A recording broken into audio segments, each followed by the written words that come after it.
My name is Maxim. 5 years in Chechnya. Demobilized early. Not because I got tired of dodging spirits, but because an armored personnel carrier decided to introduce my spine to the nearest tree. The romance of war. What can I say? I spent 6 months lying around hospitals, watching Let Them Talk and convincing myself, yes, Max, you'll run around yet. Maybe not like a cheetah, but at least like a decent person, and not a rusty Terminator on his last legs. I was married to Elena Vorobyova for 7 years. 7 calm, even 2 calm years. Good years, or so I thought. It turned out that I mistook a quiet family haven for a polite occupation with elements of psychological terror. She had the smile of a call center dispatcher, always ready to listen to a complaint and transfer to another operator. But she cooked finger-licking good borscht and stoically endured my passion for documentaries about special forces. I thought we were living in perfect harmony. Once upon a time, I could get out of bed without the sound of rusty hinges. Opened a private security company in Podolska. Called it Bastion without frills. Reputable. We do everything from installing cameras to personal security. For those who consider themselves too important for this world. The team what you need is 50 former military men. Each has their own opinion on everything in the world. From assault tactics to the question of why mayonnaise on pizza is a crime against humanity. We have an ironclad reputation. You can't slip past us, unless you grease them with hot tea and a working coffee machine. We take things seriously. One guy wanted us to keep an eye on his ex's apartment. What if she gets a new boyfriend? We politely told him to go to hell and gave him the business card of a good psychologist. If you ask me what my strong point is, I'll answer without thinking. I make decisions in a flash. A reflex developed in the mountains. When a grenade launcher is fired at you, there is no time to think. Either you are fast or you are dead. I thought the war was still there, in the mountains. Naive. It turned out that life loves unexpected plot twists, and the skill of instantly assessing the situation came in handy again. Only now the enemy was not wearing camouflage, but yoga leggings and listening to podcasts about mindfulness. But that's another story. Now I am worried about something else. How many years do you have to be married for your wife to start looking at you like a suspicious bag on the subway? 7, apparently, 7 years. And boom. Detonation. Thank you, Elena. I remember that morning. Chewing burnt toast. I say, you've been so quiet lately. Everything is fine. Quote. She took a sip of her soy milk cappuccino, as if she were preparing to film an episode of Desperate Housewives of the Moscow region, and blurted out, "We need to talk." Those 6 words. I wish I'd gotten back into that APC. So I'm sitting there with half-burnt toast, and my wife is looking at me like I'm an expired yogurt. It doesn't stink yet, but it's time to throw it out. She put down her soy milk cappuccino, a regular one, of course, not advanced enough for her level of self-knowledge, and blurted out a phrase every man dreams of hearing at breakfast. Maxim, I'm bored. I blinked at the toast, at the marriage. Ah, well, there it is. The toast is safe. Our marriage is not so great. I'm dating someone else, she added in a tone as if she were announcing a change in her internet tariff. I look up, trying not to laugh. So what should I be jealous of now? Or is this one of those imaginary friends that women make up for the sake of a catchphrase? She sighed. His name is Anton Belov. I thought about it. The name spun around in my head like a roulette ball until it landed on the right memory slot. Wait, I said slowly. Anton Belov? Not the Anton whose jaw my husband had fixed. What's his name? Igor caught his wife Katya in bed with this Anton. That same Anton? Alina blushed like mellow wine on a white tablecloth. Yes, that one. I leaned back in my chair and whistled. You have some taste. What, was the guy who got kicked out of the bowling alley for hitting on the waitresses busy? She frowned. It's not about love. Oh, great, I nodded. I was already afraid that this was just a feeling, and not just physical infidelity. A completely different matter. She crossed her arms. I still love you, Maxim. I just use Anton for certain needs. Certain needs, I repeated, pushing away the coffee. Are we talking about leather masks and safe words or about Anton allowing you to chat during the movie? I'm telling you now, she declared with the air of a person receiving a medal for honesty. Because I know you'll find out in a couple of days anyway. Yeah, I nodded, especially considering that Anton is famous for his ability to keep his mouth shut until another deceived husband comes to him with a baseball bat and a desire to have a heart-to-heart talk. I crossed my arms. How long ago, Alina? She hesitated. Well, I was with him while you were serving. On what mission? In Chechnya, that is, for 5 years, I clarified. She avoided eye contact like a minefield. Yes, I nodded slowly. So, while I was bleeding there, I was putting in stitches and trying not to dirty government property. And 3 weeks ago she started again. 3 weeks ago, I got carried away. Cool. Just in time to edit a romantic montage and launch a sequel about infidelity. She stared at her hands. I didn't want it to drag on for so long. Of course, it's like your chance to go in for milk and come out with a lawnmower. Only in your case milk is loyalty, and the lawnmower is Anton's pathetic face. There was silence. Just me, her, and the sound of my patients packing up my things. You still love me, I said, standing up. But you're using Anton. She nodded slowly. Alina, I shook my head. I run a security company. 50 former soldiers under my command. Do you have any idea how hard it is right now to resist asking someone to accidentally follow Anton home? She shuddered. Relax, I added. Mostly joking. She looked at me, apparently expecting an explosion. But I was calm.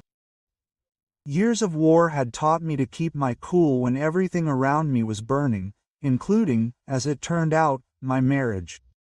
So, what do you want, Alina? I asked very slowly. Now she looked almost relaxed, as if we were discussing a grocery list and not the collapse of family life. I want everything to stay as it is there is. You and I remain married. You are my husband. And I continue to use the services. Anton, she said with a stone face. I blinked. What do you mean officially? Yes, she answered calmly. I feel stable, being married. I give you sex on schedule. Anton gives me what I want.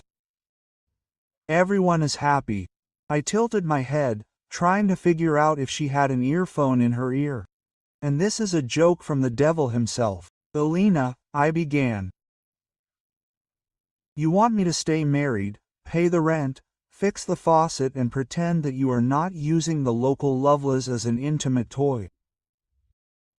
In return, I will get sex on schedule and should be grateful.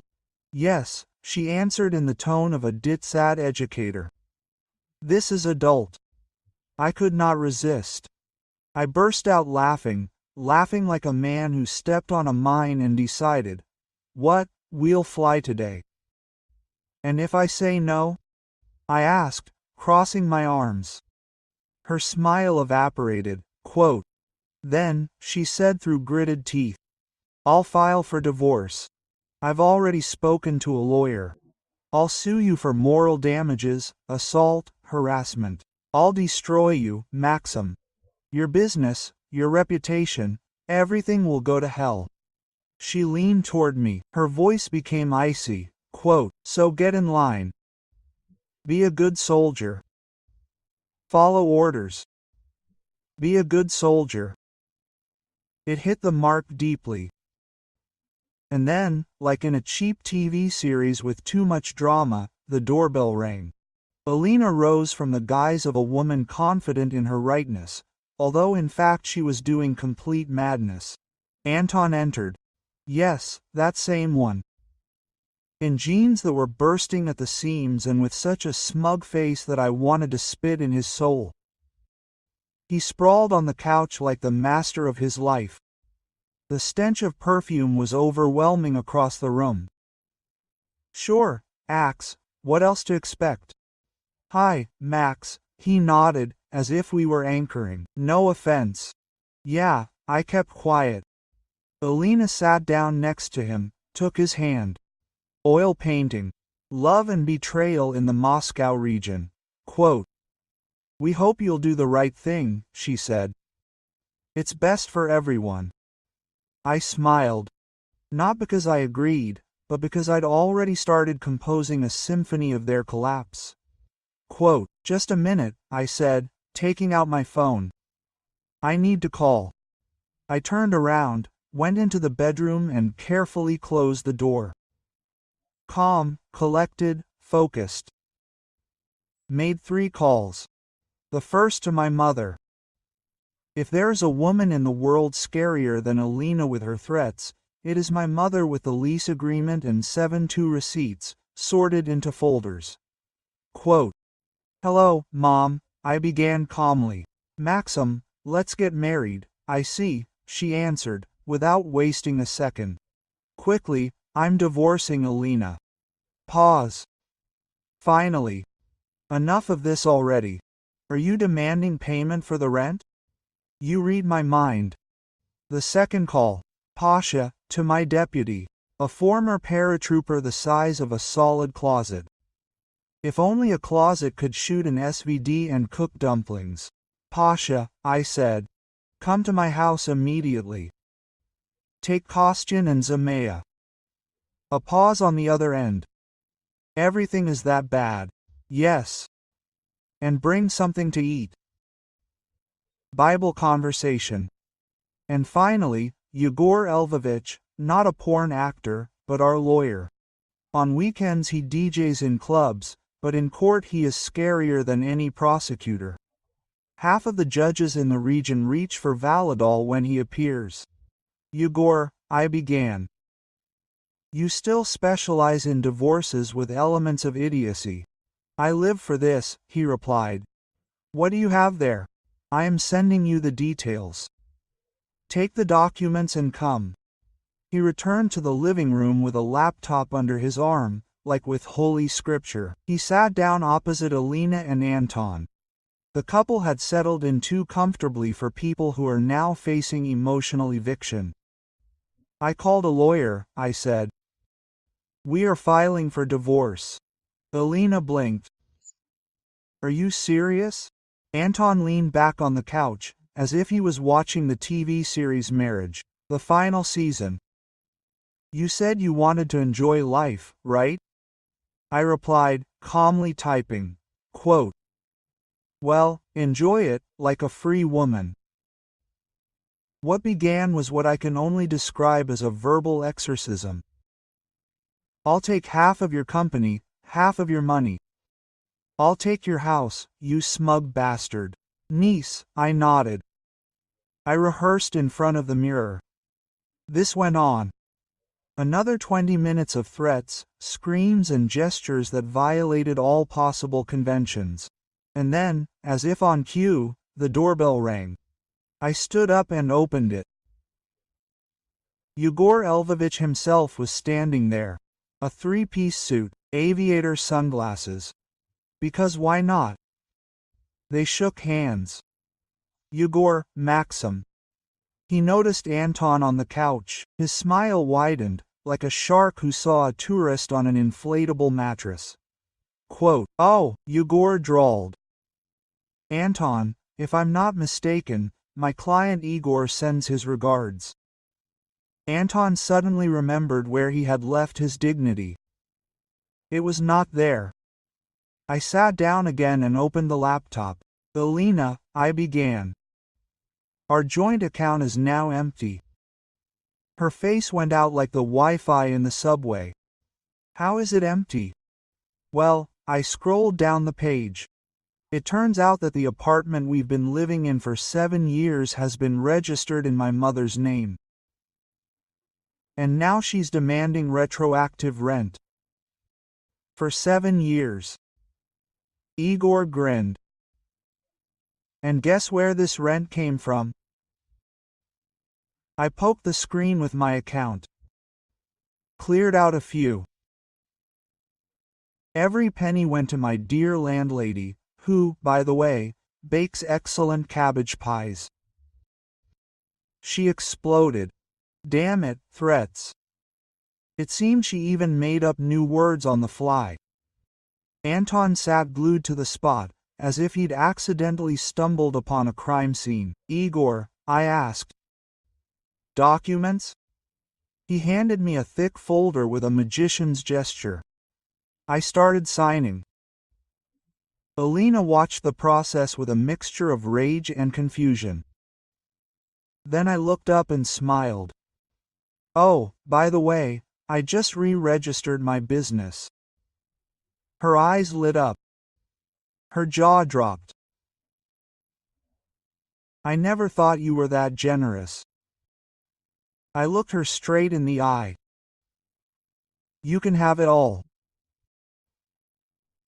After you agreed to the divorce and signed the papers, her smile froze like a bad Botox. "No divorce, no business," I added cheerfully, like I was hosting a perverted TV show. "You want control? Here you go. Option A, freedom.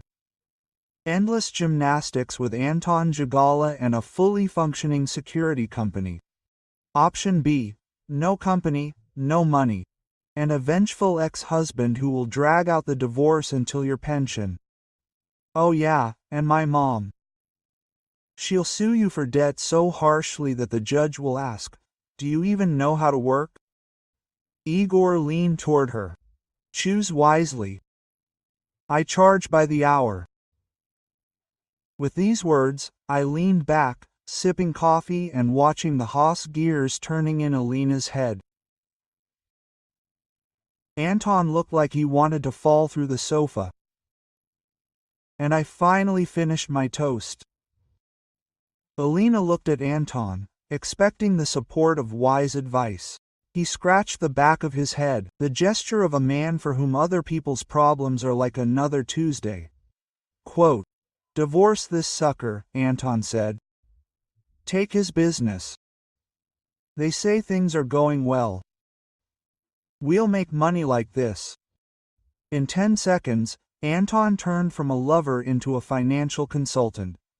Quote, "Elena, God bless her flexible morals," she nodded as if she had been offered the lead role in Dom 2. "Parasites. I'll take the company," she declared. Igor didn't even bat an eyelid, he simply handed her the divorce papers like a fine receipt. Quote, "Initials here, signature there," he said, without looking up from his phone. "And please, with a pen, not lipstick." I handed her the company documents with the same enthusiasm with which you hand over expired coupons. "Enjoy. Especially the payroll." Zora from logistics yells when he's nervous and chews paper clips. It was all over in less than an hour. Clean, efficient, and a little more hostile than the G8 summit. Anton, suddenly inspired by a useful task, stood up to help Elena pack. Honestly, it was the first productive thing he'd done since he'd arrived at my house. Watching him struggle with the zipper on her suitcase was almost as enjoyable as deleting our family account on Kinopisk before she remembered to change the password. A few minutes later, Alina returned to the living room, where Yegor and I were sipping the last of our cognac and dignity. Quote, "I'm leaving," she announced with the drama of someone expecting a tearful farewell. "Bye, Alina," I replied, not taking my eyes off my glass.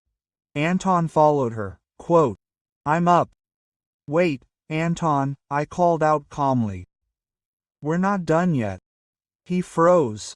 He turned around. Quote, "Me?" he asked, as if there was a second Anton hiding behind a flower pot. Before I could answer, the doorbell rang. The timing was almost poetic. I went up to it and opened it. There were two people on the threshold, a man the size of an armored personnel carrier and a woman in a formal suit, capable of both filing a lawsuit and cooking borscht. Quote, "Ah," I smiled, just in time. Yegor stood up and straightened his tie. Quote, "Well then," he said, grabbing his briefcase. "I have to go before this turns into a criminal Russia." He turned to me, raising an eyebrow. "Be polite." I gave him a smile as warm as a Siberian winter. "Bye, Yegor." And so my lawyer left. My ex packed up her illusions. And Anton? Anton was about to find out what happens when you treat someone like a fool, forgetting that said fool had security clearance. And knows how to kill. I looked at Anton. He already had one foot out the door, radiating the nervousness of a man who had overestimated both his intelligence and his chances of survival. Quote, "Sit down, Anton," I said. He puffed out his chest like a rooster at the market. Quote, "I'm not afraid of you." Classic. Before I could answer, Kostya. Yes, that same Kostya, a guy so big he cast two shadows, stepped forward and gently placed his paw on Anton's shoulder. Softly. I mean just enough pressure to remind him that bones are fragile things. Anton's knees buckled like a bad connection. He didn't sit on the couch, he collapsed on it, blinking like a cat in the bathtub. I took a sip of cognac. You see, cooperation, you learn quickly. Then the snake, graceful, deadly, with a look that turned carbon into diamonds, approached Alina. She didn't say much, just grabbed her hair, freshly styled in a salon, and said in a voice that could freeze boiling water, "Sit down." Alina, who 5 minutes ago was rehearsing the laugh of a free woman, immediately obeyed. She sat down on a chair, like a schoolgirl in the principal's office. If the principal had tattoos and combat boots. I quietly clapped my hands. Excellent. Everyone sat down. Isn't it cute? No one yelling. No passive-aggressive speeches about unfulfilled desires. Just sitting. Anton was now blinking rapidly. Perhaps he was trying to transmit the message in Morse code. Too bad the only receiver in the room was Kostyan's fist. Alina stared at me. This was blackmail. Then the snake moved like lightning and slapped her. I smiled. Oh, Alina. The snake doesn't like it when people talk nonsense. The snake leaned against the wall, crossing its arms. It looked at Alina as if it was figuring out where it would be more convenient to bury it after the paperwork was done. Kostya just stood there, silently chewing gum with the concentration of a sapper demining. So, I said, putting down the glass and cracking my knuckles. Now that everyone has sat down and no one is trying to assert their rights, let's talk. I looked at Anton, who was still sitting on the couch, trying to maintain the last of his dignity. Optimistically, I must say, Anton, I began, stirring the ice in my glass. You knew Alina was married to me when you slept with her. He hesitated for half a second, as if the truth was stuck in his throat. Then he nodded. Yeah, okay, I nodded. I appreciate honesty and homewrecker. I stood up, took a couple of slow steps forward, just enough for his back to straighten, like a gopher who has noticed a hawk. Did Alina ever mention that I served in the special forces? He blinked. Let me explain, I continued. This is when you spend 5 years professionally hunting people who think the rules don't apply to them. He turned to Kalina. She suddenly discovered that the floor was incredibly interesting. Disappeared, as did her conscience. He looked at Anton again. Quote, have you ever thought about it? I asked quietly, that your actions can have consequences. Silence. Heavy, with the taste of tension and regret.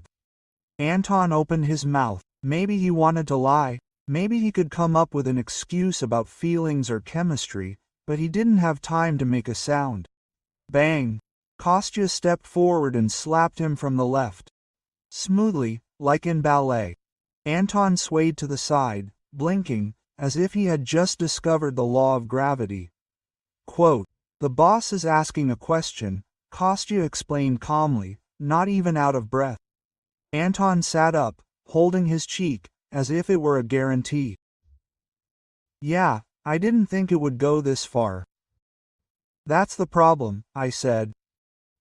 You don't think, Anton, you just take. I squatted down to be on the same level with him.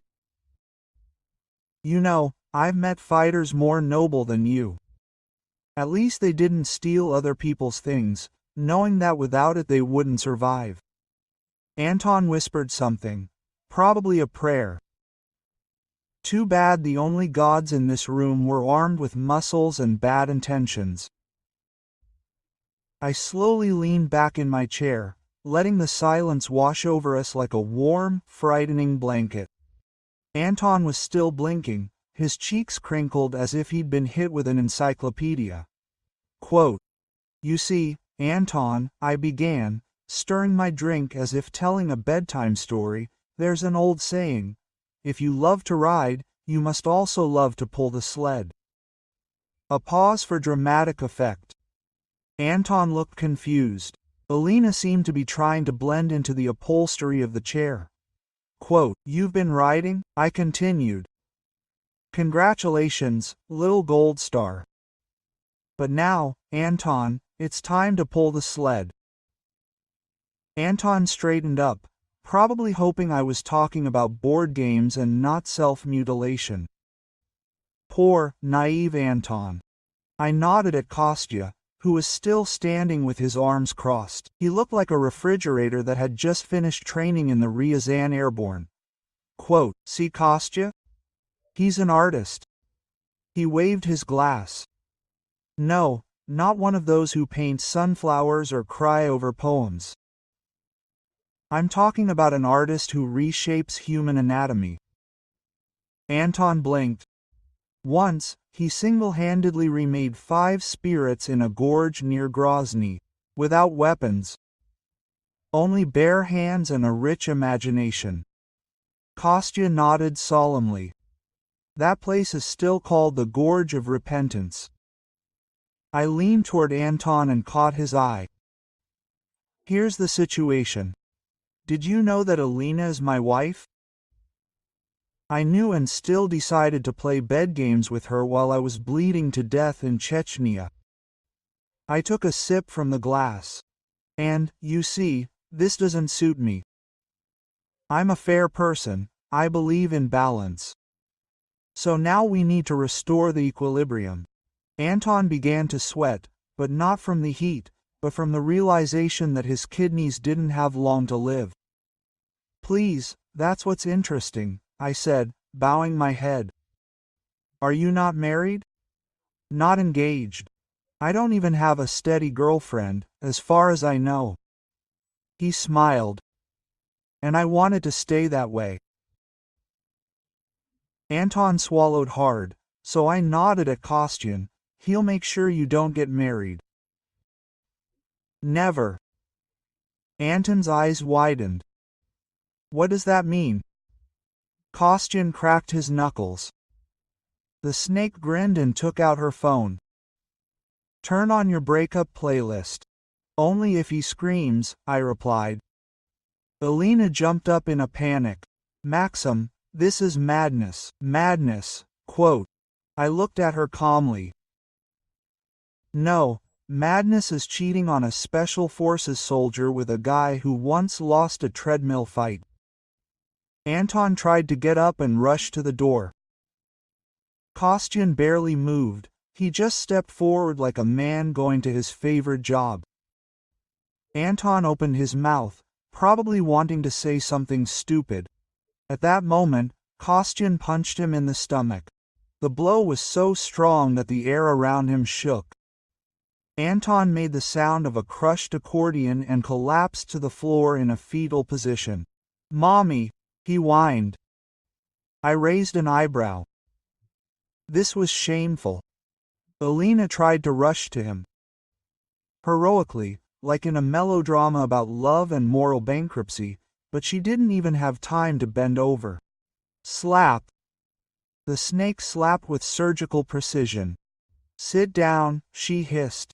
Alina sat down so quickly, it was as if she were playing musical chairs at a championship in shame. Meanwhile, Kostyan picked up Anton with the same tenderness with which you pick up a garbage bag full of broken glass and bad decisions. And he set to work methodically, focused, meticulously. A blow, a groan, a slap, a sob. I just sat there, sipping cognac, as if I were watching a theatrical production of justice, retribution. A minute later, I lazily raised my hand. Enough, Kostyan. He stopped mid-swing. Patch him up, I said, finishing my last sip. We're not going to be animals. Kostyan tilted his head. His eyebrow twitched. That's right, boss. He still has one working leg. Okay, break it. Click. Kostyan kicked him so hard that everyone heard the crunch. Quote, there you go, I nodded. Now we can stop. I'm kind and considerate. I leaned back and added, if this idiot dies, we'll have to find a place to bury him. It's paperwork, permission, an excavator. It's been a long day. Quote. Kostyan made a sound that was either a laugh or a burp. Honestly, they sound the same to him. Then he reached into his back pocket and pulled out a first aid kit. Note, not a real first aid kit, a small plastic box, like in kindergarten.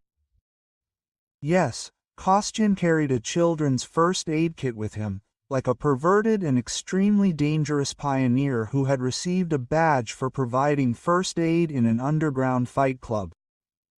He opened the box, as if offering medical salvation. Anton lay there, wheezing.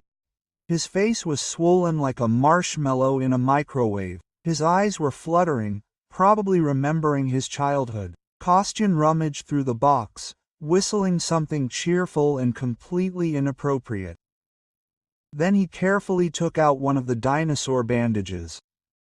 Carefully removed the backing, leaned over to Anton. Anton shuddered, deciding that he was about to be finished off. Well, fighter, Kostyan muttered with feigned tenderness.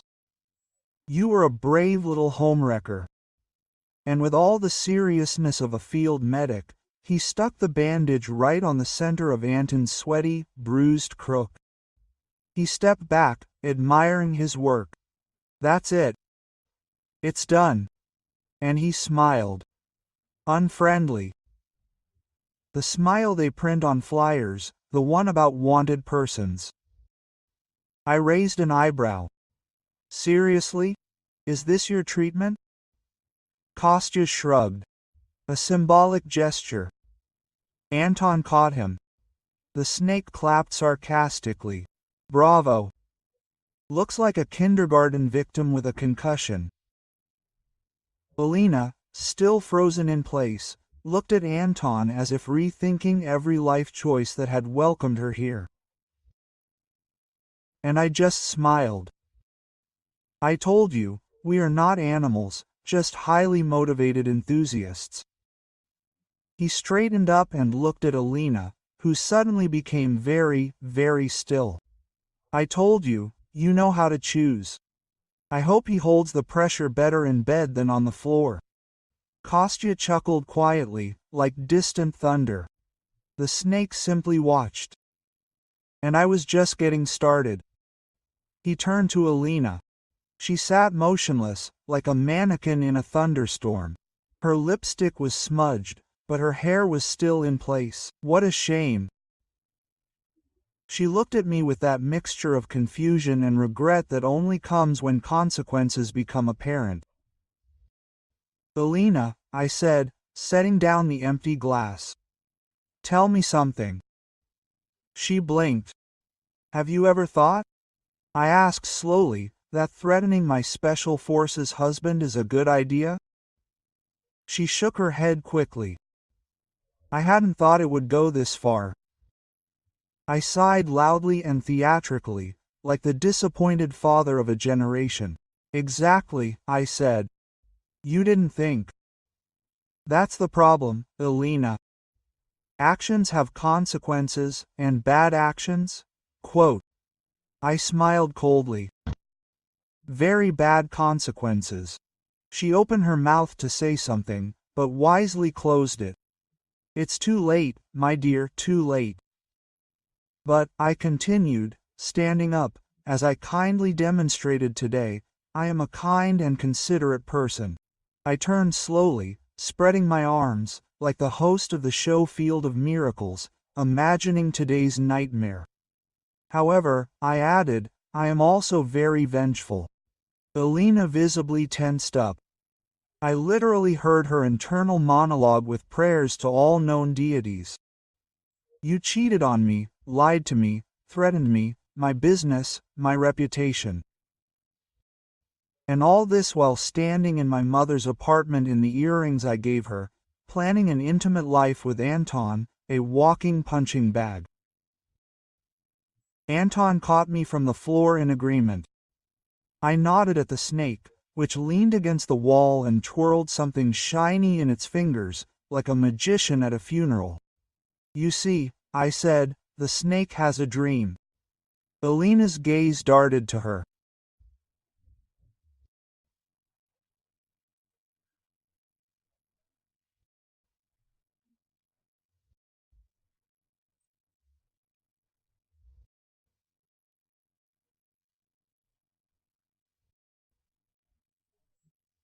Bad idea.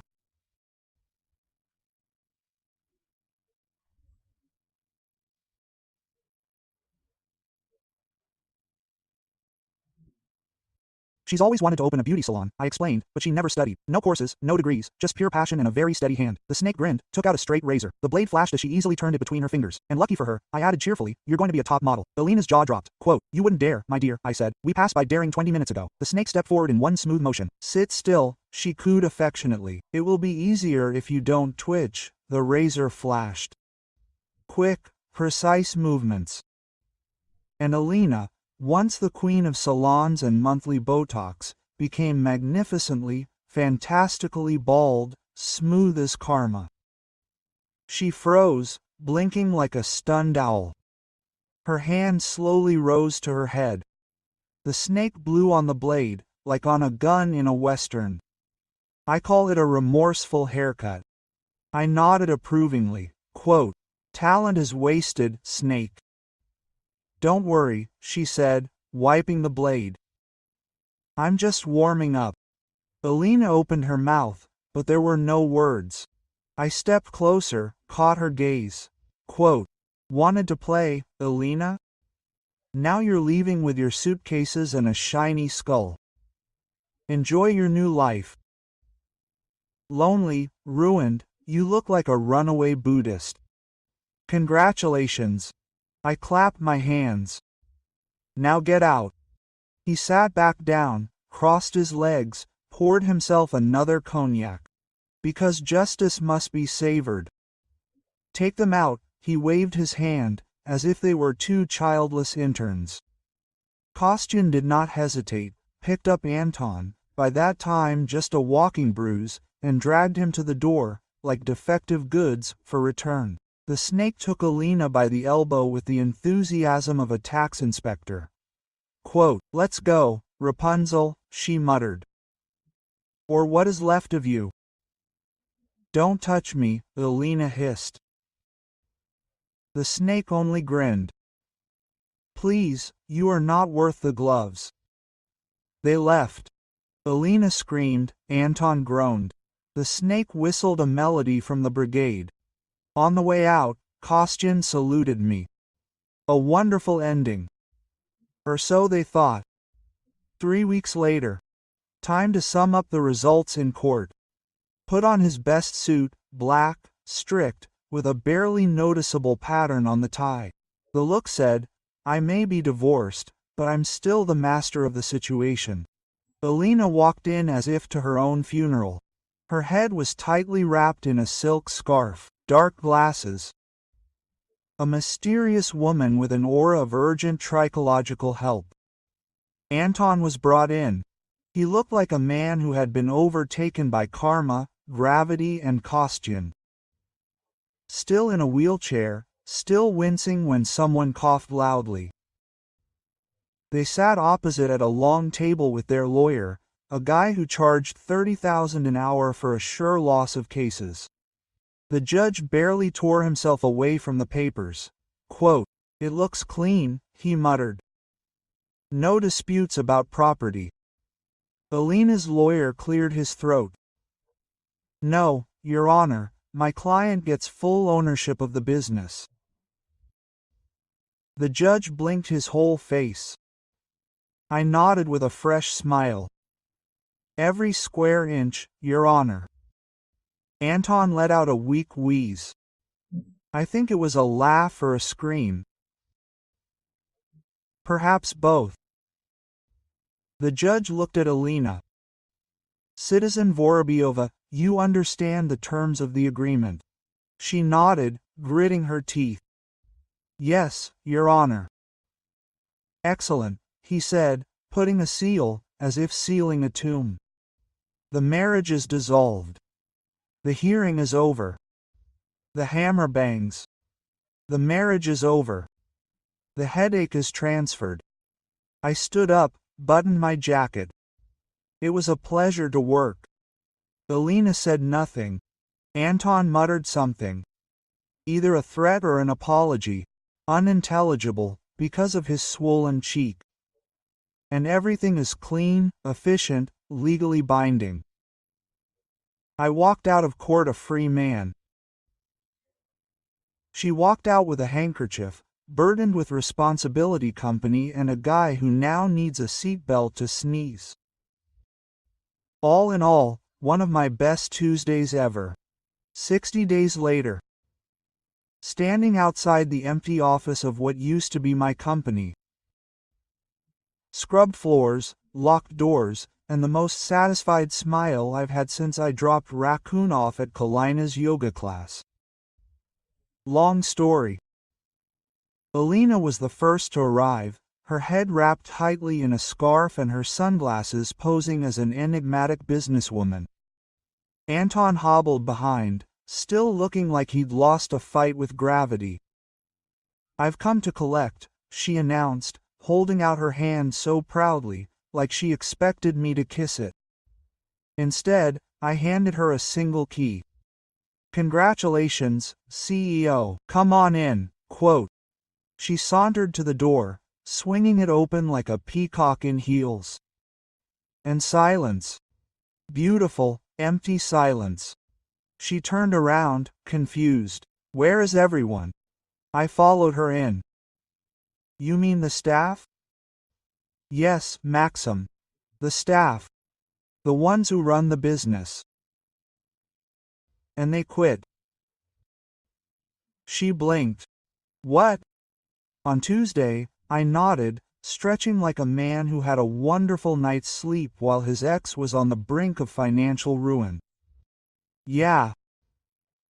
All 50, last Friday. Where did they go? I pointed out the window. Across the street, a brand new office. Bright sign, red letters, security, Mom the Commander. Above the door, a cartoon logo of my mother with a baton in one hand and a rolling pin in the other. Mom the Commander, she squinted, not believing what life had turned into. Belongs to my mother, I explained cheerfully. She has natural leadership qualities and a talent for baking, but more for leadership. Her voice soared half an act. You lied to me. He raised an eyebrow. Alina, I gave you what you asked for. You wanted company, get the keys. It's empty. Not exactly, I said. There are people inside. She tilted her head. Who? I pointed to the glass conference room. Bank employees, 3 of them, waiting to meet the new owner. Her face fell. Why? She asked slowly. Oh, just a couple of small debts, I said, taking a folded sheet of paper out of my pocket. Remember the transfer agreement you signed? Alina Vorobyova accepts 100% ownership of assets, personnel, accounts, debts, liabilities. The bell was ringing. There was even a smiley face on it. She snatched the paper with trembling hands. I leaned over, lowered my voice to a whisper. You see, Alina, you didn't just inherit a company, you inherited a few small financial liabilities. She stared at me as if I'd set her yoga mat on fire. Did you set me up? No, I said, backing toward the door. You set yourself up. I was just making sure the paperwork was in order. As she staggered toward the conference room, Anton caught her at the door. I'm going to get paid. He looked at him and grinned. Sure, ask our. He got into his SUV, saluted the bankers, and drove to his mom's for some pies, because some victories are sweet and some taste like justice.